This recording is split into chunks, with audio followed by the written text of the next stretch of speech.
Hi guys, welcome again. आज के lecture में हम समझेंगे प्रोसेस लाइफ साइकिल, जिसे आप प्रोसेस स्टेट भी बोलते हो, और ये सबसे ज्यादा मोस्ट आस्किंग टॉपिक है ऑपरेटिंग सिस्टम का। तो इसको हम सबसे पहले समझते हैं, ठीक है, कि प्रोसेस लाइफ साइकिल होता क्या है। तो process life cycle is a sequence of states a process passes through up from creation to termination. ठीक है।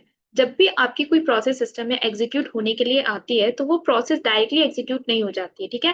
वो कुछ स्टेट से पास होती है, ठीक है, तब जाकर वो क्या होती है, प्रोसेस टर्मिनेट होती है। जैसे कि कोई प्रोसेस एग्जीक्यूट होने आई, तो उस प्रोसेस की क्रिएशन से टर्मिनेशन के बीच में वो प्रोसेस क्या होगी, कुछ डिफरेंट डिफरेंट स्टेट से होकर पास होगी, ठीक है। हर एक स्टेट क्या होगी कि स्पेसिफिक टास्क के लिए रेस्पॉन्सिबल होगी। तो प्रोसेस लाइफ साइकिल आपको यही बताता है कि आपकी जब प्रोसेस सिस्टम में एग्जीक्यूट होने आई थी, तो वो प्रोसेस किस किस स्टेट से पास हुई है उस टर्मिनेशन से पहले, वो आपकी प्रोसेस लाइफ साइकिल बताती है। ठीक है, तो वही एक लाइन आपके यहाँ पर ऐड है कि प्रोसेस लाइफ साइकिल क्या बताती है, स्टेट्स बताती है जिससे कि आपकी प्रोसेस पास हुई है फ्रॉम क्रिएशन टू टर्मिनेशन। ठीक है। अब इसको with the help of diagram समझने का कोशिश करते हैं, ठीक है। तो ये क्या है, आपकी new, ready, running, waiting, terminated, ये सब क्या आपके स्टेट है। जब आपकी प्रोसेस एग्जीक्यूट होने आई थी, तो वो सबसे पहले न्यू स्टेट में आई थी, फिर रेडी में आई थी, फिर रनिंग में आई थी, फिर क्या हो गई थी, वो प्रोसेस टर्मिनेट हो गई थी। ठीक है। इसको और अच्छे से समझते हैं, जैसे कि आपकी एक प्रोसेस आई है, ठीक है। एक पॉइंट आपको याद रखना है, प्रोसेस और प्रोग्राम के बीच का डिफरेंस। जब यूजर क्या करता है, सिस्टम को प्रोग्राम देता है, ठीक है। जैसे कि मैंने कोई सी का प्रोग्राम लिखा है, दो नंबर्स को ऐड कराने का, तो हम अभी इसको क्या बोलेंगे, प्रोग्राम बोलेंगे। अभी वो हमने एग्जीक्यूट नहीं किया है, ठीक है। जब हम उसको सिस्टम को एग्जीक्यूट होने के लिए दे देते हैं, तब वो प्रोग्राम क्या बन जाता है, आपका प्रोसेस बन जाता है, ठीक है। तो बेसिकली आपको क्या पॉइंट याद रखना है, प्रोग्राम जब आपका जो प्रोग्राम एग्जीक्यूट नहीं हुआ है, ठीक है, तो वो क्या होगा, आपका प्रोग्राम बोलेंगे हम उसको। जब वो प्रोग्राम एग्जीक्यूशन के लिए चला जाता है, तब वो क्या बन जाता है, आपका प्रोग्राम प्रोसेस बन जाता है, ठीक है। तो आपका यूजर यहाँ पर एक क्या, ये एक प्रोसेस आई है, ठीक है। अब ये प्रोसेस की जो पहली स्टेट होगी, वो होगी उसकी न्यू स्टेट, जो कि कहाँ डिसाइड करेगी, आपकी सेकेंडरी मेमोरी में, ठीक है। फिर हम क्या करेंगे, न्यू स्टेट से उस प्रोसेस को लेकर आएंगे रेडी स्टेट में, जो कि है सेकंड स्टेट प्रोसेस की, ठीक है। जहां पर एक क्यू होता है, जहां पर हम प्रोसेस को रखते हैं, ठीक है। और ये रेडी क्यू आपका जो रिसाइड करता है, वो रिसाइड करता है आपका मेन मेमोरी में, ठीक है। अब सेकेंडरी मेमोरी से रेडी जो स्टेट है, उसमें लाने का जो काम होता है, वो होता है आपका ऑपरेटिंग सिस्टम का, ठीक है। अभी हमने क्या किया है, प्रोसेस को हम रेडी क्यू में लेकर आए, अभी ये प्रोसेस आपकी एग्जीक्यूट नहीं हुई है, ठीक है। अब इसको एग्जीक्यूट कराने के लिए हम इसको लेके आएंगे रनिंग स्टेट, ठीक है। और ये जो रनिंग स्टेट होती है, वो भी आपकी कहाँ होती है, मेन मेमोरी में होती है। कौन लेकर आता है इसको, डिस्पैचर, ठीक है। डिस्पैच करते हैं हम रेडी से रनिंग में प्रोसेस को, ठीक है। अब यहाँ पर दो कंडीशन हो सकती है। एक कंडीशन कि आपकी प्रोसेस क्या हो, सक्सेसफुली क्या कर जाए, यहाँ से एग्जिट कर जाए और क्या हो जाए, टर्मिनेट हो जाए। टर्मिनेट क्या है, आपकी लास्ट स्टेट है। टर्मिनेट का मतलब क्या होता है, एंड हो जाए आपकी स्टेट, ठीक है।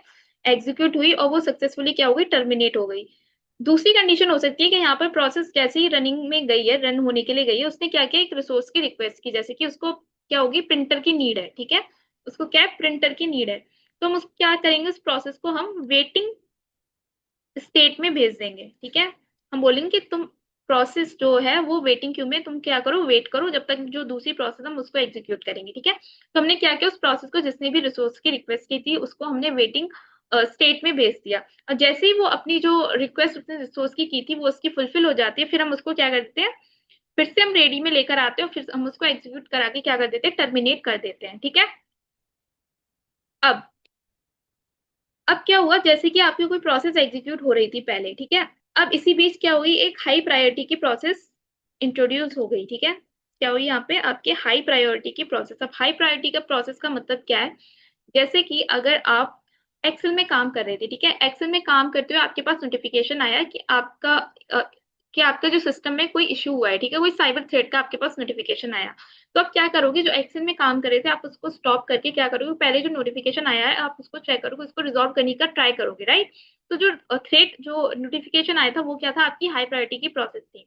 तो प्रोसेस लाइफ साइकिल क्या बोलते हैं, जब भी कोई हाई प्रायोरिटी की प्रोसेस आती है, तो आप क्या करोगे, जो प्रोसेस पहले एग्जीक्यूट हो रही थी, उसको आप क्या कर दोगे, प्रियम्प्ट कर दोगे, ठीक है। प्रियम्प्ट का मतलब क्या होता है आपका यहाँ पर, फोर्सफुल स्टॉपेज, ठीक है, फोर्सफुल स्टॉप कर दोगे आप उस प्रोसेस को जो पहले एग्जीक्यूट हो रही थी, और आप क्या कर दोगे, जो हाई प्रायोरिटी की प्रोसेस आई है आप उसको रन कराओगे और उसको क्या करोगे, टर्मिनेट करोगे, ठीक है। तो ये आपका प्रोसेस लाइफ साइकिल बोलता है, ठीक है। आई होप आपको समझ आया होगा कैसे आपका प्रोसेस लाइफ साइकिल काम करता है। आपको दो पॉइंट और याद रखने हैं, जैसे कि आपका जो रेडी और जो वेटिंग स्टेट है वो दोनों ही मेन मेमोरी में होती है, और मेन मेमोरी का हमें पता है जो साइज होता है वो बहुत स्मॉल होता है, ठीक है। जब भी आपकी वेटिंग जो क्यू है वो क्या हो जाती है, फुलफिल हो जाती है, तो हम उसको, जो भी प्रोसेस उसमें थी, हम उसको कहाँ भेज देते हैं, सस्पेंडेड, सस्पेंडिंग वेटिंग क्यू में, ठीक है, पेंडिंग वेटिंग क्यू में, जो कि आपकी कहाँ होती है, सेकेंडरी मेमोरी में। जबकि वेटिंग कहाँ थी आपकी, वेटिंग जो क्यू थी वो कहाँ थी, आपकी मेन मेमोरी में। जब आपकी वेटिंग जो क्यू है जो फिल हो जाती है, तो हम उसको कहाँ भेज देते हैं, प्रोसेस को सस्पेंडिंग वेटिंग क्यू में भेज देते हैं, जो कि आपकी कहाँ होती है, सेकेंडरी मेमोरी में होती है, ठीक है। ये आपको याद रखना है। सेम जब रेडी आपकी फुल हो जाती है, रेडी क्यू आपकी फुल हो जाती है, तो हम इसको कहाँ भेज देते हैं, सस्पेंडेड रेडी क्यू में, ठीक है। ये भी आपकी कहाँ होती है, सेकेंडरी मेमोरी में होती है, ठीक है। अब एक और मोस्ट इंपॉर्टेंट टॉपिक, जैसे कि जब आप किसी प्रोसेस को न्यू से रेडी स्टेट में लेकर आते हो, तो यहाँ पर आपका जो काम करता है वो करता है लॉन्ग टर्म शेड्यूलर, ठीक है। और जब आप रेडी से रनिंग में लेकर आते हो, तो उस जो काम करता है वो यहाँ पर करता है short term scheduler, short term scheduler, ठीक है। और वेटिंग से रेडी में लाने का जो काम होता है वो होता है आपका मिड टर्म शेड्यूलर का, ठीक है। ये तीन पॉइंट आपको याद रखने हैं। न्यू से रेडी में लाने का काम किसका होता है, लॉन्ग टर्म शेड्यूलर का। रेडी से रनिंग में लाने का होता है शॉर्ट टर्म शेड्यूलर का, और वेटिंग से रेडी में लाने का काम होता है मिड टर्म शेड्यूलर का, ठीक है। अब हमने यहाँ पे बोला था कि जैसे कि पहले हमने बोला था कि रेडी से जो रनिंग में जो प्रोसेस लेके आता है वो डिस्पैचर लेके आता है, डिस्पैचर ही लेकर आता है। पर जो पहले क्या करता है, जो शॉर्ट टर्म शेड्यूलर होता है वो रेडी से प्रोसेस को सिलेक्ट करेगा कौन सी प्रोसेस रन होने के लिए जाएगी, ठीक है। जब वो प्रोसेस को सिलेक्ट कर लेगा, तब जाकर आपका डिस्पैचर क्या करेगा, उस प्रोसेस को रनिंग स्टेट में लेकर आएगा, ठीक है। ये पॉइंट आपको याद रखना है, ठीक है। तो आई होप आपको समझ आया होगा प्रोसेस लाइफ साइकिल कैसे काम करती है, ठीक है। And if you like this video then please subscribe and share with your friends, and I will meet with you in next upcoming video. Till then take care, bye.